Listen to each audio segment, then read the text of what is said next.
반갑습니다, 여러분. 레프트 비하인드 그 두 번째 이야기입니다. 시대의 징조를 살피고 복음의 본질을 찾아가는 시간.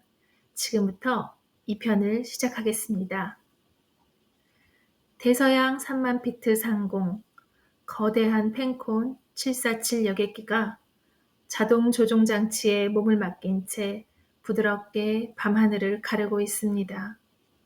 조종석의 공기는 평온하다 못해 지루할 정도입니다. 기장 레이포드 스틸은 지금 안락한 조종석 의자에 깊숙이 몸을 묻고 있습니다. 창밖으로는 손을 뻗으면 닿을 듯한 별들이 차갑게 빛나고 있고 옆자리의 부기장은 입을 벌린 채 기분 좋은 단잠에 빠져 쌕쌕거리는 숨소리를 내뱉고 있죠. 이곳은 그야말로 평화의 요새입니다. 레이포드는 지금 무슨 생각을 하고 있을까요? 그는 성경책을 끼고 살며 곧 주님이 오신다고 말하던 아내 아이린의 잔소리에서 해방된 이 자유를 만끽하고 있습니다. 잠시 후 조종실 문을 열고 들어올 매력적인 승무원 해티 더런과의 짜릿한 대화를 기대하며 입가에 얇은 미소를 띠고 있죠. 사실 그의 마음은 이미 가족을 떠나 있었습니다. 40의 나이에도 여전히 활달하고 매력적이었던 아내 아이린. 하지만 언제부턴가 아내는 그에게 풀리지 않는 숙제이자 무거운 짐이 되기 시작했습니다. 바로 그 지긋지긋한 종교 때문이었죠. 아내 아이린이 빠져든 그 작은 교회는 무엇인가 달랐습니다.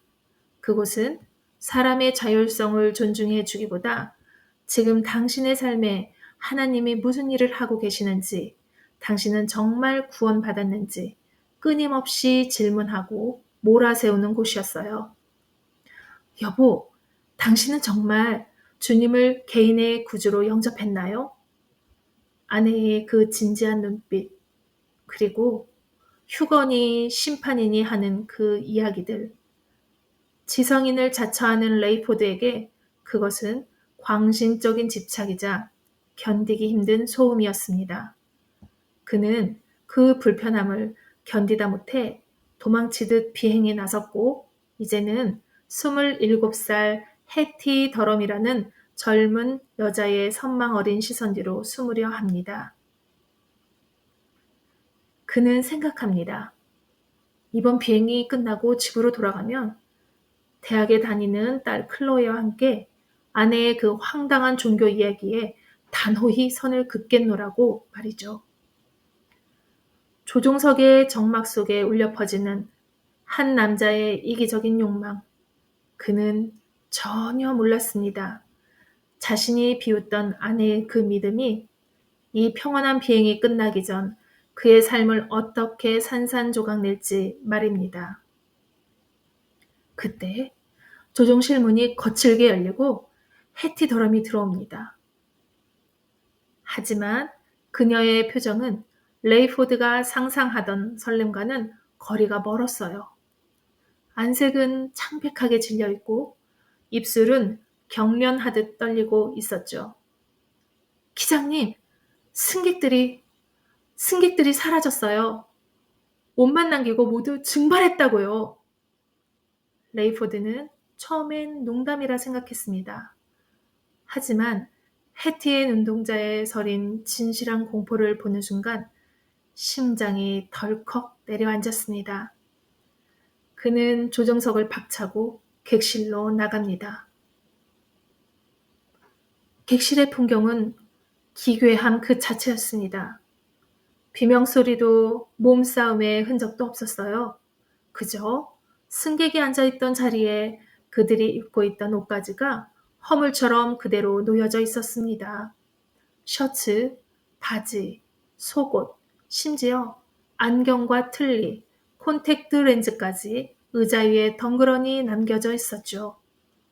레이포드는 떨리는 손으로 1등석 자리의 옷더미를 들춰봅니다. 아직 사람의 온기가 남아있는 따뜻한 옷 안에는 아무것도 없었습니다. 잠들어 있던 아이의 옷 속에서도, 신문을 읽던 노 신사의 정장 안에서도 사람은 사라지고 빈 껍데기만 남았습니다. 이때 레이포드의 머릿속을 천둥처럼 때리고 지나가는 아내의 목소리가 들립니다. 여보, 주님이 오시면 믿는 자들은 순식간에 하늘로 들림을 받을 거예요. 그걸 휴거라고 해요. 레이포드는 전율합니다. 손끝부터 차가운 한기가 몰려옵니다. 설마 정말 그 일이 일어난 건가? 아내가 말하던 그 황당한 이야기가 지금 내 비행기 안에서 벌어진 건가? 그는 정신없이 조종석으로 돌아와 무전기를 잡습니다. 하지만 관제소는 응답이 없습니다. 마침 반대 방향으로 비행 중이던 콩코드기와 연결됩니다. 스피커 너머 들려오는 조종사의 목소리는 공포로 찢어질 듯 떨리고 있습니다. 펜콩 기장, 들립니까? 뉴욕은 폐쇄됐습니다. 파리도 히스로도 안 됩니다. 관제사가 사라지고 조종사가 사라진 비행기들이 지금 추락하고 있습니다. 지상은 자동차 연쇄 충돌로 아수라장입니다. 이건 악몽입니다. 단순히 자신의 비행기 문제가 아니었습니다. 전 세계적인 동시 증발, 레이포드는 육중한 비행기의 기술을 돌려 시카고로 향합니다. 기내 방송을 하는 그의 목소리는 침착하려 애쓰지만 마이크를 잡은 손은 가늘게 떨리고 있었습니다. 비행기는 활주로 곳곳에 추락한 기체들의 잔해와 검은 연기를 피해 겨우 시카고 공항에 멈춰 섭니다. 터미널은 아수라장이었습니다. 사라진 가족을 찾는 비명과 약탈, 혼란이 가득했죠. 레이포드는 헬기를 타고 이동하던 중 동료 조종사들의 대화를 듣게 됩니다. 스미스 부기장 소식 들었나? 자살했다더군. 아이들이 사라지고 부인이 사고로 죽었다는 소식에 손목을 그었대. 방금 옆자리에서 코를 골며 자던 그 순박했던 스미스. 그가 절망을 견디지 못하고 스스로 목숨을 끊었다는 소식에 레이포드는 얼어붙습니다. 나라고 달랐을까? 만약 내 딸 클로이마저 잘못되었다면. 레이포드는 15km를 걸어 마침내 자신의 집에 도착합니다. 집들은 예전처럼 평온했지만 문을 열자마자 그는 무너질 뻔했습니다. 아침 6시에 자동으로 맞춰진 커피포트에서 풍겨나오는 향긋한 커피 냄새가 그를 맞이했기 때문입니다. 하지만 집 안은 지독하게 고요했습니다. 그는 마치 도살장에 끌려가는 소처럼 느릿하게 위층으로 향합니다.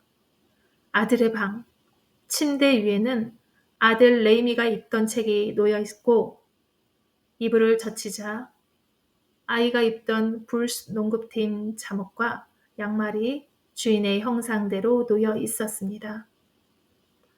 레이포드는 침대에 주저앉아 아들의 옷을 얼굴에 비비며 오열합니다. 레이미, 아빠가 미안해. 더 많은 시간을 함께 하겠다는 약속.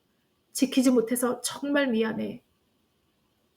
다음으로 안방 문을 엽니다.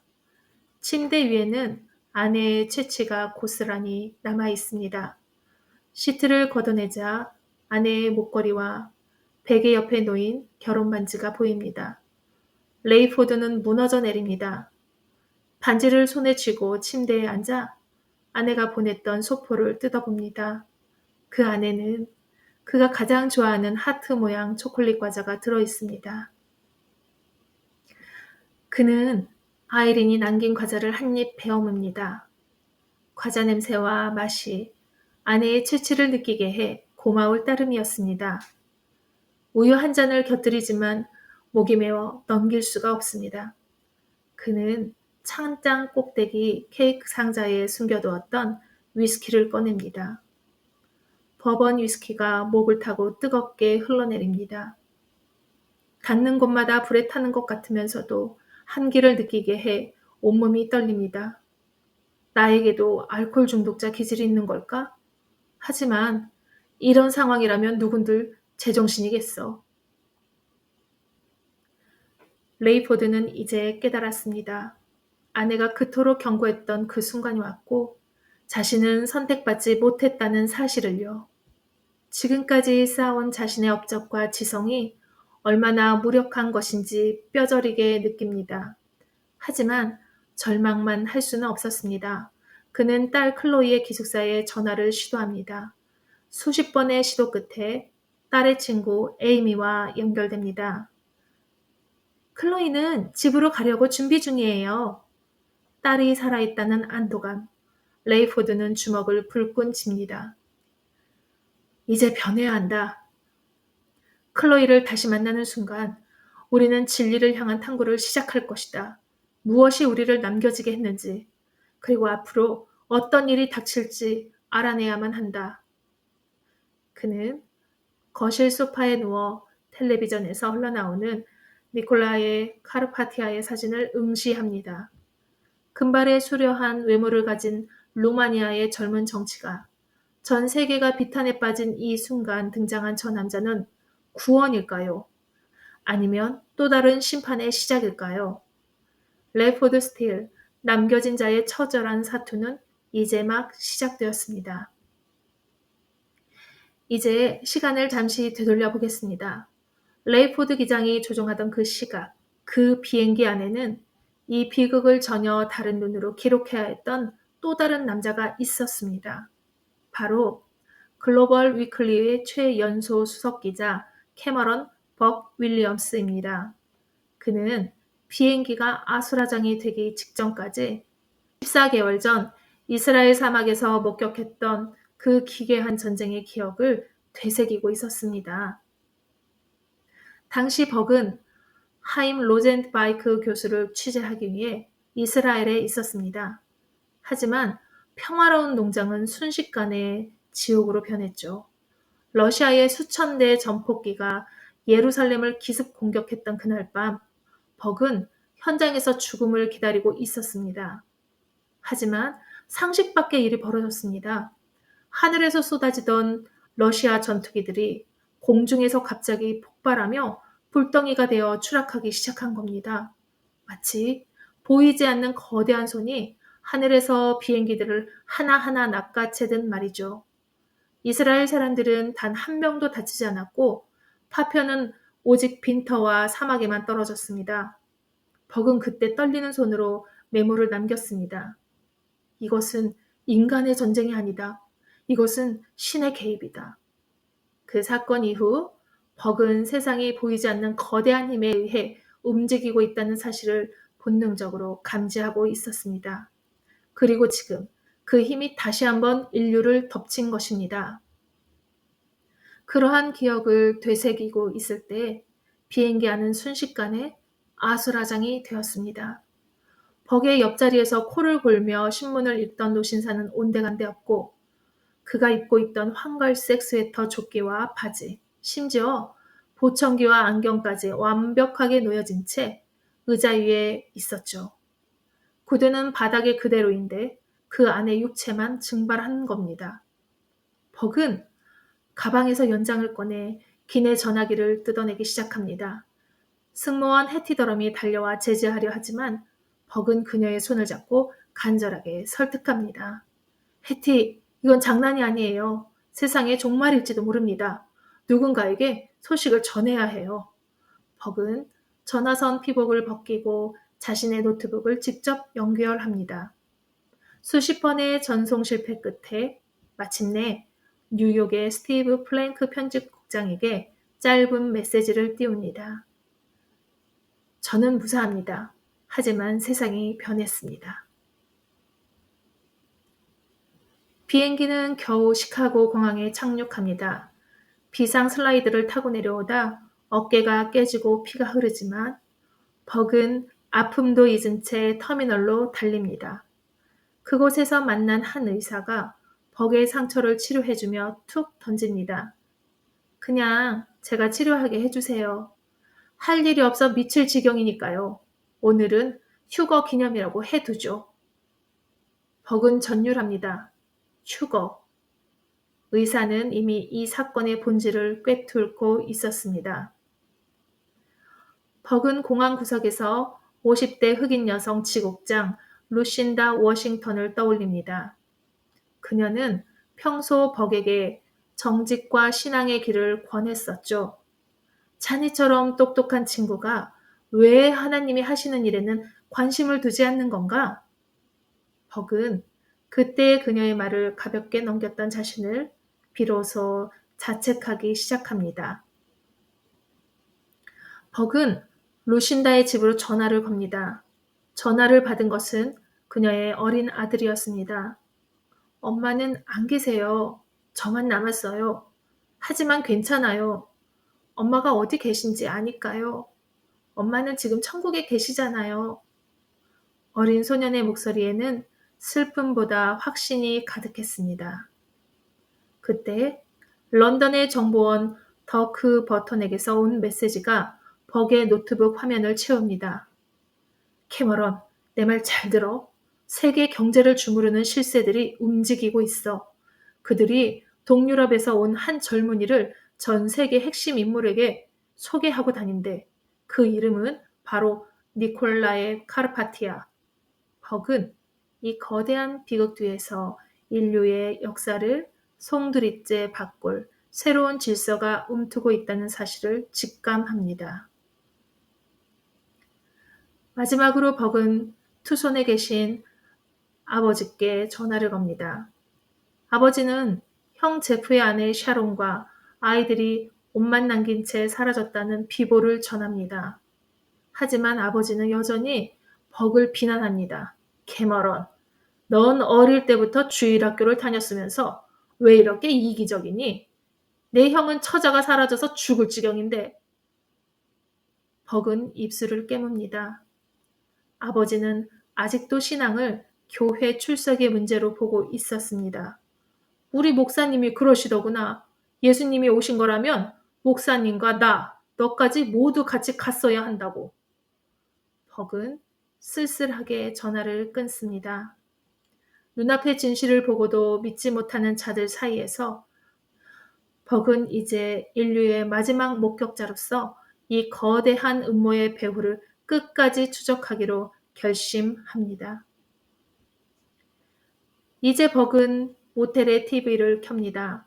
화면에는 루마니아의 젊은 정치가 니콜라의 카르파티아의 사진이 일면을 장식하고 있습니다.